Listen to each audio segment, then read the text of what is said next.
aja, Pak.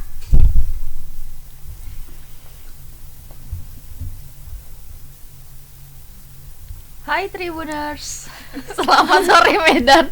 Nih kayaknya operatornya ngerjain kita ya kan? Oh masih lagi santai ya Tribuners ya. Oke lah Tribuners ya, kembali lagi bersama Risha dan Tria. Kak Tria yang siap membagikan hari ini dua berita yang ada untuk Apa mengisi aja ini, sehari-harinya Ca? Tribuners sehari sekalian. Nah, untuk berita pertama ini Kak Tria, lagi-lagi tentang pencurian sepeda motor. Waduh. Nah, jadi dua orang pria ini ditangkap polisi karena terlibat kasus pencurian sepeda motor. Nih, biasanya kalau orang udah kehilangan motor udah pasrah ya kan? Iya. Tapi ini tetangga pula pelakunya gitu Oh iya? ya. Tumben. Iya, makanya kan. Kedua pelaku yang berinisial RS berusia 44 tahun, warga Kecamatan Balige, Toba, dan WR warga Kota Medan. Menurut Kapolres Medan, Kombes Pol Teddy John Sahala Marbun, RS adalah otak pelaku dalam aksi pencurian. Nah, sementara si WR merupakan perantara penjualan sepeda motor hasil curiannya. Katanya pelaku RS ini beraksi mencuri sepeda motor di dua lokasi yang berbeda, yakni di Jalan Yosudarso dekat rumah coba. Dan juga Jalan Gatot Subroto sini ya, dekat kantor ya kan. Nah, ia menjelaskan di dua lokasi itu pelaku ini mencuri 2 unit sepeda motor jenis Honda Vario dan Scoopy milik para korbannya. Polisi yang mendapatkan laporan tersebut langsung melakukan penyelidikan dan mencari keberadaan pelaku. Nah, baru pelaku ini berhasil ditangkap saat berada di Jalan Seiblutu nih, dekat kantor juga, pada Jumat kemarin. Oke lah, untuk informasi lebih lengkapnya lagi nanti kita terhubung bersama reporter kita di lapangan. Tapi sebelum itu kita saksikan dulu video yang berikut ini.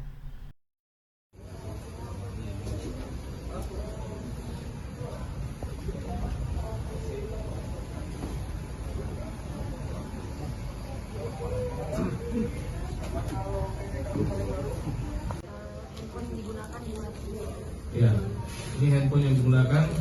Ya, jadi sepeda motor ini ya digantikan oleh tersangka perantara inisial WR. Ya, ini perantara, ini penanda. Ya, ini dia. Ya, mana tersangkanya, penandanya? Ya, inisial WR, ya ini sebagai perantara. Nanti dari WR ini yang menjual ke orang lain yang LP pertama yang tanggal 17 Januari, satu buah flash disk berisikan rekaman, satu buah pasang sandal kuning warna hitam, satu buah tas ransel warna hitam, satu buah potong baju yang ada di sini bertuliskan AW, satu buah unit Popo, satu fotokopi BPKB, sepeda motor Honda Vario. Sementara untuk LP yang kedua, tanggal 29 Januari atas nama korban UK, barang buktinya satu potong celana panjang coklat dan satu kaos warna abu-abu. Ya, untuk pasalnya segera pasal 365 ya, 365 362 KUHP ancaman 5 tahun ya, tersangka ditahan. Mungkin rekan-rekan ada pertanyaan? Korban ini masih keluarganya bang, dan terus Enggak. Korban ini orang beda. Yang satu Aipin, yang satu UK SIP. dia depresi karena merasa bersalah gitu atau Kenapa? dia depresi memang karena merasa bersalah gitu atau gimana? Ya, informasi dari penyidik ada satu lagi TKP yang mungkin nanti akan dibuka. Ya. Jadi depresinya pura-pura depresi ya, supaya seolah-olah untuk menghilangkan perbuatannya. Ya. Baik, rekan sekalian itu ini barang buktinya ya, yang tadi kami sampaikan ada 2 TKP. Ini ada ini baju yang dia pakai. Ini Ya, itu keterangan dari pihak kepolisian ya Kak ya. Tapi untuk informasi lebih lanjutnya lagi, kita sudah terhubung nih bersama reporter kita di lapangan, ada Bang Alfiansyah. Halo Bang Alfiansyah, selamat sore. Ya, selamat sore Ica dan Ria. Oke, Bang Alfiansyah, boleh dijelaskan sebelumnya kedua pelaku ini biasa melakukan aksinya di mana aja nih Bang? Ya, baik Ica, Ria dan juga ya, untuk aksi pelaku ini itu ada 2 laporan polisi di jalan Yosudarso dan juga jalan Gatot Subroto. Nah, di 2 lokasi itu si pelaku ini berinisial RS ini mencuri 2 unit sepeda motor milik warga yang sedang terparkir. Nah, karena para warga ini pun kemudian membuat laporan ke Polsek Medan Barat, dan karena ada 2 lokasi kejadian dan dugaan awalnya itu pelakunya sama, kemudian polisi melakukan penyelidikan hingga akhirnya menangkap si pelaku ini. Nah, setelah dikembangkan ternyata dia ini bekerja sama dengan 1 orang pelaku lainnya yang merupakan seorang perantara untuk menjual sepeda motor hasil kejahatan dari si pelaku ini. Namun setelah diamankan, tiba-tiba si pelaku ini mengalami depresi begitu, sehingga tidak bisa memberikan keterangan lebih lanjut. Dan setelah diamankan, dia pun langsung dibawa ke Rumah Sakit Bayangkara untuk dilakukan perawatan begitu, agar kondisinya itu sembuh dari depresinya, untuk polisi bisa melakukan pengembangan lebih lanjut. Nah, menurut informasi dari Kapolres, si pelaku ini memang ada beraksi di lokasi lainnya, namun masih dilakukan penyelidikan dan menunggu si korban ini sembuh dari depresi begitu. Oke, nah ini yang depresi ini kedua-duanya tuh salah satunya Bang. Yang mana yang depresi nih? Yang depresi ini kebetulan tadi tidak dihadirkan ya, karena masih berada di Rumah Sakit Bayangkara. Dia ini merupakan otak dari pelaku pencurian begitu. Oke, nah saat melakukan aksinya, kan ini 2 pelaku ini kan, satu yang mencuri dan satu lagi yang mengantarkan ke penadah ya Bang. Nah, saat melakukan aksinya, apakah mereka sama-sama nih mencurinya atau hanya salah satunya aja yang mencuri? Ya, yang melakukan pencurian itu hanya tunggal ya, pelaku RS ini. Setelah dia berhasil melakukan pencurian, dia itu menghubungi si rekannya berinisial W ini untuk mencarikan penadah begitu, agar sepeda motornya itu bisa dijual ya. Oh, oke. Berarti pelakunya ini udah sering ya, Bang? Oh iya, udah berapa banyak ya kan Kak kira-kira sepeda motor yang berhasil dicuri sama pelaku ini, Bang? Ya, dari informasi dari pihak polisian sampai saat ini masih 2 LP itulah yang dilakukan pengungkapan. Meski demikian, polisi masih terus melakukan pendalaman dan masih menunggu juga si korban ini sembuh dari depresinya agar bisa diinterogasi oleh pihak polisi. Oke, nah selagi menunggu yang salah satu pelakunya ini sembuh nih, pelaku lainnya ini gimana nasibnya Bang? Di mana keberadaannya? Ya, pelaku yang satunya lagi yang berinisial W itu sudah ditahan ya di Polsek Medan Barat. Oke. Nggak depresi juga. Nggak depresi juga dia Bang, aman dia ya? Aman berarti. Kuat ya? mentalnya. Bang, itu dia ditonjok nggak Bang? Oh, ada luka-luka nggak Bang ini? Kedua pelaku ini sejauh ini? Ya, sejauh ini tidak ada ya. Tidak ada dilakukan kekerasan sebelumnya ya berarti Bang. Oke. Nah, pelaku ini ditangkap saat lagi ngapain Bang? Di apa tadi ya? Bluetooth ya atau mana tadi ditangkapnya?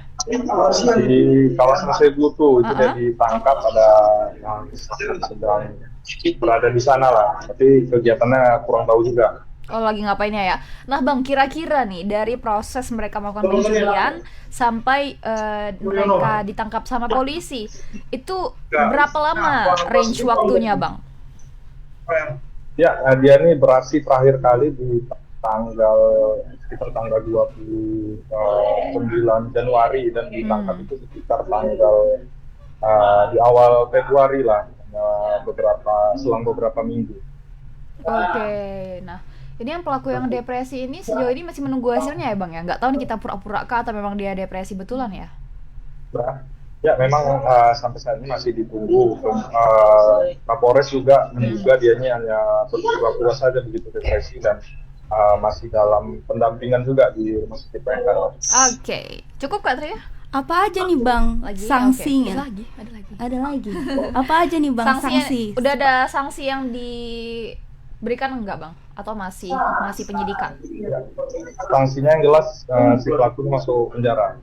Tapi untuk hukumannya belum tahu ya Bang, karena dia masih depresi juga nih Kak, belum bisa diinterogasi. Baiklah, terima kasih banyak Bang Alfiansyah untuk informasinya, ditunggu updatean informasinya. Selamat beraktivitas kembali, selamat sore. Sore Bang Pian. Sore. Nah ini harusnya yang punya motor ini seneng ya Kak ya, tapi kan Iya. namanya dia udah dijual ya ke penadah ya. Kayak mana itu ya? Kenapa ya? Di Medan itu rawan kali. Iya, rawan kan Kak. Rawan. Pencurian motor di kos-kosan, di Iya. rumah pribadi, di kafe awak lagi ngafe, di parkirannya bisa-bisanya dimalengin. Dan ada, Ca, Hmm? dia yang maling itu pakai beca, diangkat. Oh, jadi motornya itu diangkat ke beca itu? Iya, ada. Wah, jam. Serem ya, ya kan? Itu kita ya harus triple hati-hati lah mungkin ya. Iya. Kalau double mungkin udah kurang kali ya, pakai gembok pengaman tambahan gitu. Iya. Karena emang rawan-rawan kali Tribuners, bahkan kita udah ada bukti CCTV juga itu nggak menjamin kalau misalnya motor kita tuh bakalan dapat balik. Jarang kali sih, Ca. Iya, karena kebanyakan orang kalau misalnya ngelaporin nih ada motornya yang hilang, laporan ke pihak polisian, ada CCTV, baru tiba-tiba udah hilang aja tuh laporannya gitu. Apa tuh ya tertimbun oleh laporan-laporan yang lain mungkin ya, tapi ini alhamdulillah ketangkep ya Tribuners. Semoga aja pencuri-pencuri yang lain segera ketangkep juga. Iya. Amin. Tobat lah, tobat. Tobat tuh Nah, kata tobat. Ustazah Tria. Susah kali weh nyari uang weh. Nah, benar. Oke, Kak Tria, nih di berita terakhir kita ada apa nih? Ada puluhan orang yang menyebut bagian dari relawan dan pendukung Anies Baswedan dan Caimin di Sumut menggeruduk kantor Bawaslu Sumut pada Rabu 21 Februari 2024. Jadi pantauan Tribun, puluhan orang tersebut sebagian besar dari kalangan kaum ibu-ibu. Wah. Mereka hadir membawa potongan kalender bergambar mantan Gubernur Sumut Edi Rahmayadi. bawa foto Pak Edi. Oke. Iya, Pak bawa. Edi pendukung Amin. Amin. Oke. Pada bagian belakang kalender, para aksi massa menuliskan kata penolakan terhadap hasil pemilu, seperti tolak pemilu curang, tolak hasil quick count, hingga menyebut KPU curang. Dalam orasinya, para pendukung menyatakan penolakan terhadap hasil pemilihan umum. Gitu. Ini memang kalau kita tengok-tengok nih kayaknya pendukung Amin ini digaungi oleh ibu-ibu ya, Iya. oleh emak-emak ya. Kenapa ya Emak-emak. kira-kira emak-emak ini tertarik kali sama Amin ya? Karena kayak mayoritas gitu Iya. ya. Oke Tribuners, untuk informasi lebih lengkapnya kita ada video nih. Kita saksikan dulu video yang berikut ini. Daripada mahasiswa sekarang sampai tidak terbongkar. Apakah kita ini seperti itu? Institusi. Betul nggak kawan-kawan? Mau dipimpin oleh anak haram? Hasil konstitusi. Kami tidak ingin dipimpin oleh orang-orang yang demikian. Tolong punya hati, punya akal sehat, punya pikiran. Akal yang jangan taruh di dengkul.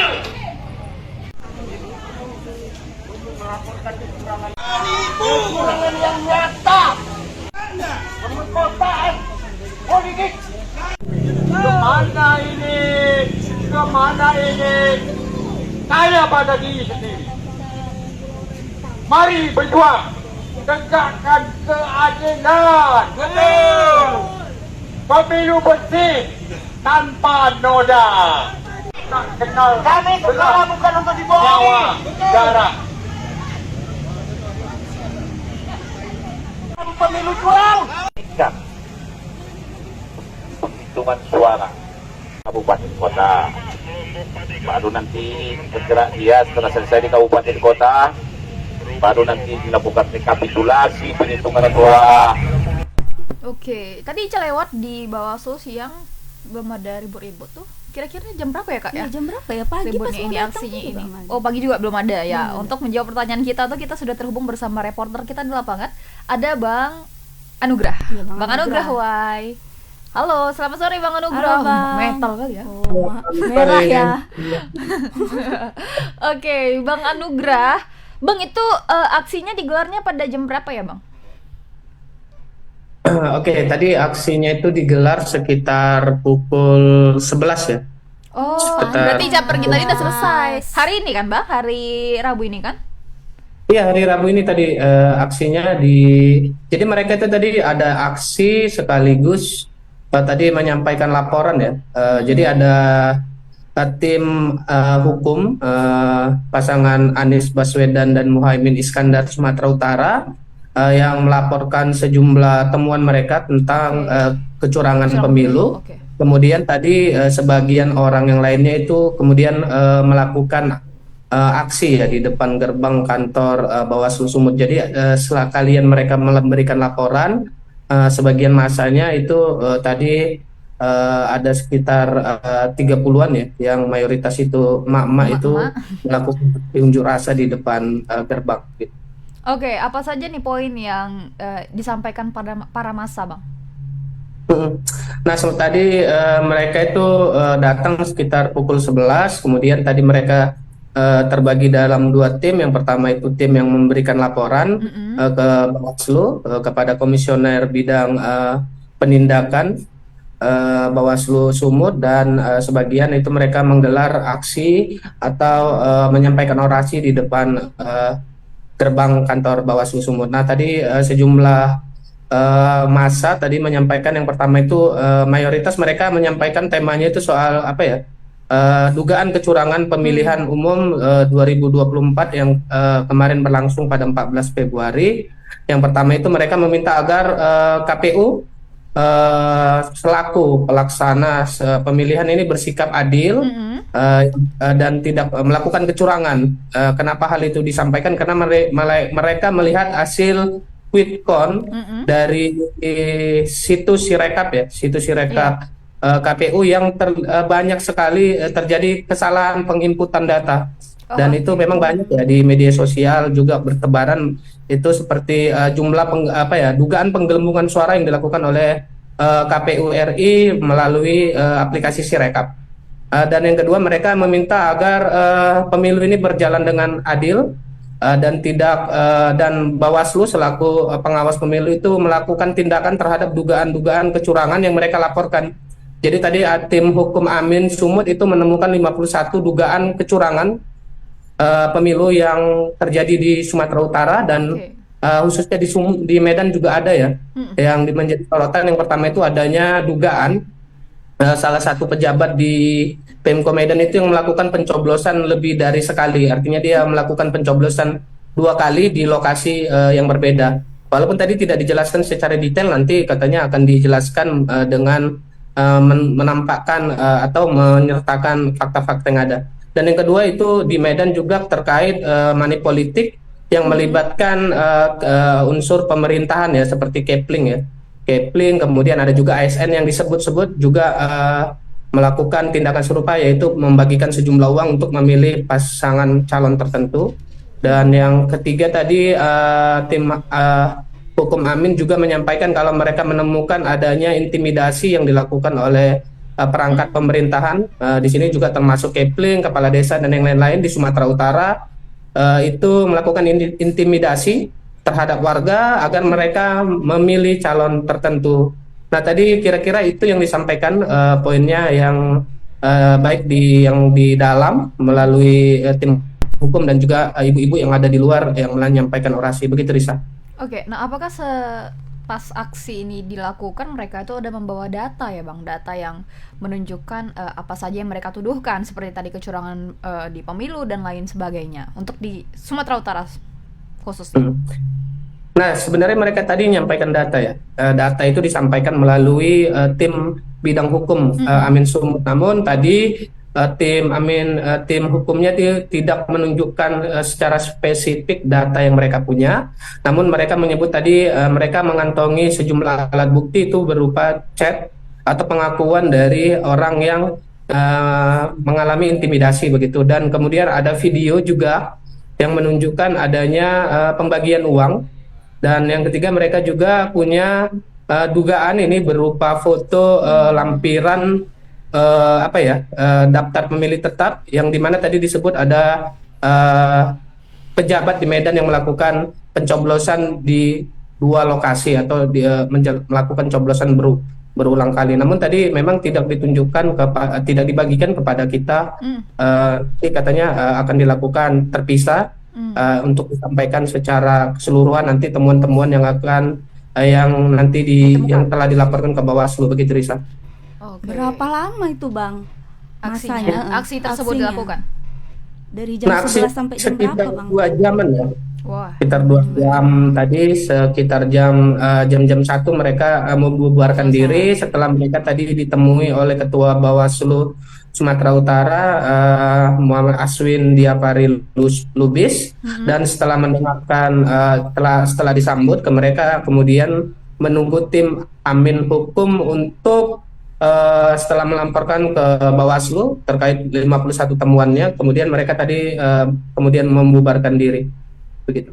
Oke, bagaimana nih Bang dari pihak Bawaslu menanggapi aksi dari masa ini? Tadi Ketua Bawaslunya ya yang menanggapi langsung, apa nih yang disampaikan oleh beliau? Nah tadi memang Ketua Bawaslu Muhammad Aswin Diapari Lubis tadi menemui ya perwakilan menemui aksi massa begitu, dan tadi tim hukum Amin juga diterima langsung oleh Komisioner Bagian Penindakan dan Pencegahan untuk mendengar atau menerima langsung laporan dari tim Amin Hukum. Tadi Ketua Bawaslu Sumatera Utara menanggapi mengenai aksi yang dilakukan di depan kantor Bawaslu Sumut itu sebagai aspirasi yang disampaikan oleh tim pendukung. Tadi Aswin menyampaikan hal itu hal yang biasa di dalam negara berdemokrasi ya, namun dia meminta agar jika ada ditemukan pelanggaran begitu, dia meminta agar masyarakat menyertakan bukti dan kemudian nanti dilaporkan ke Bawaslu. Dan Aswin tadi berjanji akan melakukan melakukan penelusuran ya atas dugaan yang pelanggaran yang dilakukan. Namun tadi terdengar juga pekikan-pekikan dari masa yang aksi kalau mereka juga kurang percaya terhadap Bawaslu ya, karena ada beberapa laporan yang terlebih dahulu dilaporkan namun hasilnya tidak maksimal, seperti kasus yang kemarin di Batubara ya, yang kemarin ada video viral yang disebut sejumlah pejabat itu menggunakan alat negara untuk mendukung pasangan calon tertentu, namun tidak jelas bagaimana akhirnya video viral itu. Kemudian kemarin mereka juga kecewa terhadap tindakan yang dilakukan oleh Pemko Medan terkait viralnya guru-guru di PGRI yang melakukan dukungan terhadap paslon tertentu, namun hanya mendapatkan sanksi berupa teguran aja begitu. Jadi walaupun mereka tidak percaya, tadi mereka cukup senang ketika disambut langsung oleh Ketua Bawaslu. Ya. Mereka cukup senang lah, walaupun mereka tahu juga mereka sedikit tidak percaya juga terhadap Bawaslu bisa menyelesaikan dugaan-dugaan kecurangan yang mereka laporkan begitu. Nah, karena kurangnya kepercayaan mereka kepada Bawaslu, Bang, nah apakah mereka ada memberikan keterangan kalau mau lanjutin laporannya ini ke KPU atau ke MK gitu? Ada nggak Bang dapat sinyal-sinyal seperti itu? Nah, jadi ini yang dilaporkan ini berdasarkan hasil temuan yang di Sumut ya. Nanti mereka tadi menyampaikan kalau nanti hasil temuan mereka dugaan kecurangan ini nanti akan dilaporkan ke tim hukum Amin Nasional, kemudian nanti didata, ditabulasi, kemudian nanti tindakannya dua hal yang akan dilakukan. Yang pertama itu ya tentu melakukan gugatan ke Mahkamah Konstitusi jika nanti akhirnya Bawaslu tidak punya taji atau keberanian untuk mengungkapkan dugaan kecurangan yang dilakukan. Dan memang sejauh ini tim hukum Amin ya di nasional juga sedang gencar-gencarnya melakukan pengumpulan data dugaan terkait kecurangan ya. Disampaikan ke Bawaslu atau mereka akan membuat gugatan ke Mahkamah Konstitusi. Baik. Jadi mereka punya harapan kalau bagaimana dugaan kecurangan ini ditelusuri, dan mereka juga tadi menyampaikan kalau bisa pemilunya diulangin begitu, karena mereka merasa kalau ini tidak fair atau ada terlalu banyak kecurangan yang dilakukan dalam pemilihan umum 2024 ini, Risa. Oke. Nah tadi kalau dari amatan Abang itu aksinya berjalan gimana Bang? Apakah ya damai-damai aja gitu ya atau ada kerusuhan sedikit sampai aksi tersebut selesai? Nah, kalau kerusuhan tadi tidak ada ya, karena karena mereka juga fokusnya itu untuk mendampingi laporan yang dari tim hukum Amin Sumatera Utara ya. Namun tadi mereka menyampaikan sejumlah kecaman baik itu terhadap pihak yang sejauh ini dinyatakan menang, yaitu pihak Prabowo. Mereka menyampaikan kalau Prabowo bukan pemimpin yang baik begitu. pelanggar HAM begitu. Itu yang disampaikan. Yang kedua, mereka juga menyentil soal bagaimana putusan Mahkamah Konstitusi terhadap pencalonan Gibran ya. Dan mereka juga menuding kalau KPU RI sengaja melakukan penggelembungan suara, jadi seolah-olah memunculkan narasi-narasi yang menyampaikan kalau Prabowo itu menang. Walaupun tidak ribut atau anarkis, tapi mereka menyampaikan sentilan-sentilan yang begitu kuat terhadap pemerintahan hari ini, termasuk juga selain Pak Presiden Jokowi juga disinggung, termasuk juga soal calon presiden yang sejauh ini disampaikan unggul ya, yaitu untuk Prabowo Subianto. Dan mereka mengancam jika nanti tidak tuntutan mereka ataupun laporan mereka tidak ditindaklanjuti, mereka akan melakukan aksi dengan massa yang lebih besar. Dan itu sih yang disampaikan tadi. Baik. Tapi untuk aksi susulannya itu belum tahu kapan ya Bang ya? Belum tahu kapan, apakah dilakukan atau tidak. Oh baik. Berapa orang tuh? Berapa masa Bang kira-kira tadi yang melakukan aksi?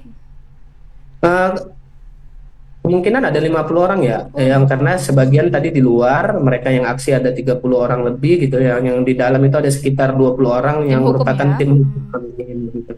Yang mereka bertemu langsung dengan komisioner untuk melaporkan dugaan-dugaan mereka yang tadi itu. Oke, nah berarti data-data yang mereka bawa itu diterima oleh Bawaslu ya Bang ya? Sudah diterima tadi oleh Bawaslu, dan nanti akan, tadi Ketua Bawaslu menyampaikan akan menindaklanjuti hasil laporan yang disampaikan oleh tim Amin Sumut tadi. Baik, terima kasih banyak Bang Anugrah atas laporannya. Selamat beraktivitas kembali. Selamat sore. Sore Bang. Bisa dan Tria. Iya, kayak gitu ya. Ada saja ya. Ini Amin dan Gemoy. Tim Amin dan Gemoy. Versus ini, Iya, versus. Tapi ya semoga aja kalau memang pun ada data yang memang signifikan, yang memang benar ya Kak ya, bisa diproses dengan adil nih oleh KPU maupun oleh MK. Jadi nggak ada nih masyarakat yang nggak percaya sama MK, masyarakat nggak percaya sama KPU. Tadi aja mereka udah bilang kalau mereka tuh nggak percaya kali sama Bawaslu ya. Padahal Bawaslu yang didatangi orang itu kayak gitu. Ya semoga aja pemilu ini memang benar-benar netral ya Kak ya.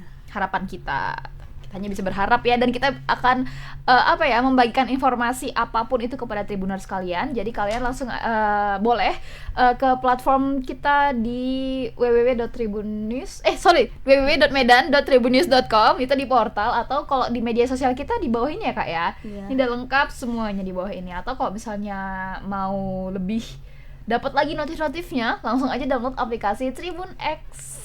Dan update banget. Nah, jangan lupa juga saksikan Selamat Sore Medan setiap hari Senin sampai dengan Jumat setiap jam 5 sore. Kalau gitu aku Ica, aku Tria, beserta kru yang bertugas pamit undur diri. Bye Tribuners, selamat sore Medan.